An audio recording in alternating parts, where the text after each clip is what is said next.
लंबी जिंदगी एक अभिशाप हो सकती है। कम उम्र एक राहत हो सकती है।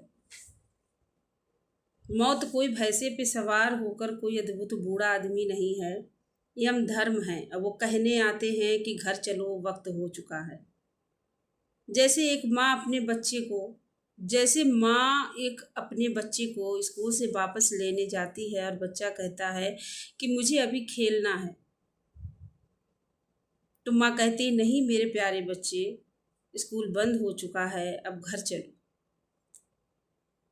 तो इसी तरह से यमराज ऐसे ही हैं। और बेशक अध्यात्म में कोई यमराज नहीं है।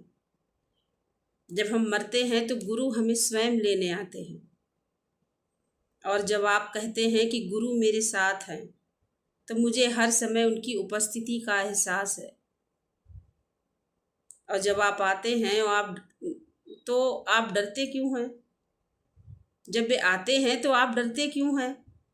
नहीं नहीं महाराज, वे मुझे शाहजहाँपुर से लेने आते हैं। मुझे नहीं पता था वे मुझे कहाँ से लेने आएंगे और कहाँ ले जाएंगे। तो फिर अध्यात्म में आप कहाँ जाना चाहते हैं? तो आपको सोचना होगा। और आप समझ रहे हैं कि नहीं महाराज, मुझे मेरे गुरु पर भरोसा है, लेकिन आप जानते हैं मुझे नुकसान हुआ है। मुझे नहीं पता कि मैं अपनी आस्था कैसे बनाए रखूं। तो विश्वास का मतलब ये नहीं है कि आप बीमार नहीं पड़ेंगे। विश्वास का मतलब ये नहीं है कि आपके जीवन में समस्याएं नहीं आएंगी। समस्याएं आएंगी, लेकिन एक हमें अपने गुरु के ऊपर दृढ़ विश्वास है कि वो मेरी मदद करेंगे। जो मेरा प्रिय है, मेरा स्वामी है, वह मेरे लिए सब कुछ करेगा, भले ही वो हमें बुरा लगे।